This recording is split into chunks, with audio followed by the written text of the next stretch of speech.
ನಮಸ್ಕಾರ ವೀಕ್ಷಕರೇ, ಜ್ಞಾನದೇಗುಲ ಜಾಲತಾಣಕ್ಕೆ ಆಧಾರದ ಸ್ವಾಗತ. ಇಂದು ತಾರೀಖ್ 6 ಆಗಸ್ಟ್ 2026 ಗುರುವಾರ. ಇಂದಿನ ಪಂಚಾಂಗದ ವಿವರಗಳನ್ನು ನೋಡುವ ಸಮಯ. ಪಂಚಾಂಗ ಈ ರೀತಿ ಇದೆ. ಶ್ರೀ ಶಾಲಿವಾಹನ ಶಕ 1949, ಪರಾಭವ ನಾಮ ಸಂವತ್ಸರ, ದಕ್ಷಿಣಾಯನ, ವರ್ಷ ಋತು ಅಂದರೆ ಮಳೆಗಾಲ, ಮತ್ತು ಆಷಾಢ ಮಾಸ ಬಹುಳ ಅಷ್ಟಮಿ ಗುರುವಾರ. ಬಹುಳದಲ್ಲಿದ್ದೇವೆ. ಅಷ್ಟಮಿ ಅಂತಂದ್ರೆ 8ನೇ ದಿವಸ ಗುರುವಾರ.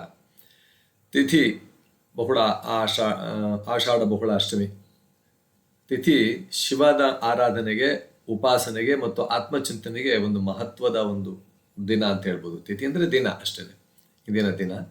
ನಕ್ಷತ್ರ ಭರಣಿ ನಕ್ಷತ್ರ ಧೈರ್ಯ, ಕರ್ತವ್ಯ ನಿಷ್ಠೆ ಮತ್ತು ಸಂಕಲ್ಪ ಶಕ್ತಿಯನ್ನು ವೃದ್ಧಿಸುವ ನಕ್ಷತ್ರ.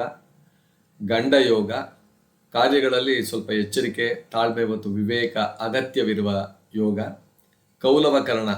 ಕೌಲವಕರ್ಣ ಸ್ನೇಹ, ಸಹಕಾರ ಮತ್ತು ಶುಭ ಕಾರ್ಯಗಳಿಗೆ ಅನುಕೂಲಕರವಾದ ಕರ್ಣ. ಮತ್ತೆ ಸೌರಮಾನದ ರೀತ್ಯ ಇನ್ನೊಂದು ಪದ್ಧತಿ, ಚಾಂದ್ರಮಾನ, ನಾವು ನೋಡ್ತಾ ಇರ್ತಕ್ಕಂಥ ಚಾಂದ್ರಮಾನದ ರೀತಿ ಮತ್ತೆ ಸೌರಮಾನದ ರೀತಿ. ಇಂದು ಕರ್ಕಾಟಕ 21ನೇ ದಿನ ಅಂತಕ್ಕಂಥದ್ದು. ರಾಹುಕಾಲ ಮಧ್ಯಾಹ್ನ 1:30 ಸುಮಾರು 3 ಗಂಟೆ ತನಕ ಇರುತ್ತೆ. ಇಂದಿನ ವಿಶೇಷತೆ ಏನಂದ್ರೆ ಕಾಲಾಷ್ಟಮಿ ಅಂತ ಹೇಳ್ತಾರೆ. ಕಾಲಾಷ್ಟಮಿ ಅಂದ್ರೆ ಕಾಲಭೈರವನೊಂದಿಗೆ ಈ ದಿನ ಸಮರ್ಪಿತವಾದ ಒಂದು ಅಷ್ಟಮಿ ದಿನ. ಕಾಲಭೈರವ ಪರಮಶಿವನ ಉಗ್ರ ಹಾಗೂ ರಕ್ಷಕ ಸ್ವರೂಪ ಅಂತ ಪರಿಗಣಿಸಲಾಗುತ್ತೆ. ಕಾಲಭೈರವನ ಆರಾಧನೆಯಿಂದ ಭಯ, ಅಡೆತಡೆಗಳು ಮತ್ತು ನಕಾರಾತ್ಮಕ ಚಿಂತನೆಗಳು ದೂರವಾಗುತ್ತವೆ ಅನ್ನುವ ಒಂದು ನಂಬಿಕೆ ಇದೆ. ಶಿವನಾಮ ಜಪ, ಭೈರವ ಸ್ತೋತ್ರ ಪಠಣ ಹಾಗೂ ದೇವಾಲಯ ದರ್ಶನ ಈ ದಿನ ವಿಶೇಷ ಫಲಪ್ರದ ಅಂತ ಹೇಳಲಾಗಿದೆ. ಇನ್ನೊಂದು ಅಂದ್ರೆ ಜಾಗತಿಕವಾಗಿ ಇಂದು ಹಿರೋಶಿಮಾ ದಿನ ಅಂತಕ್ಕಂಥದ್ದನ್ನ ಕೂಡ ನೆನಪಿಸ್ಕೊಳ್ತಾರೆ. 1945 ಆಗಸ್ಟ್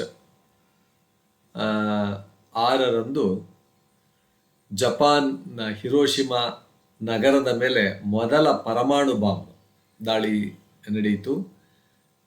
ಈ ದಿನವನ್ನು ಯುದ್ಧದ ಭೀಕರ ಪರಿಣಾಮಗಳನ್ನು ನೆನಪಿಸುವ ಹಾಗೂ ವಿಶ್ವ ಶಾಂತಿಯ ಮಹತ್ವವನ್ನು ಸಾರುವ ದಿನವಾಗಿ ಆಚರಿಸಲಾಗುತ್ತದೆ.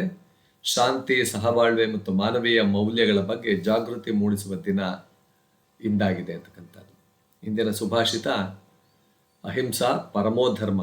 ಅಹಿಂಸೆಯೇ ಪರಮಶ್ರೇಷ್ಠವಾದ ಧರ್ಮ ಆಚರಣೆ ಅಂತಕ್ಕಂಥದ್ದು. ಇತರರಿಗೆ ಯಾವುದೇ ರೀತಿಯಲ್ಲೂ ನೋವುಂಟು ಮಾಡದೆ ಪ್ರೀತಿ, ಕರುಣೆ ಮತ್ತು ಸಹಾನುಭೂತಿಯಿಂದ ಬದುಕುವುದು ಇಡೀ ವಿಶ್ವದ ಎಲ್ಲ ಮಾನವರಿಗೂ ಒಂದು ಅತ್ಯುನ್ನತ ಸಂದೇಶ, ಅತ್ಯುನ್ನತ ಗುಣ ಅಂತ ಹೇಳ್ಬೋದು. ಎಲ್ಲರಿಗೂ ಶುಭವಾಗಲಿ. ಶ್ರೀ ಕಾಲಭೈರವನ ಕೃಪೆ ಸದಾ ಎಲ್ಲರ ಮೇಲಿರಲಿ. ನಮಸ್ಕಾರ ವೀಕ್ಷಕರೇ.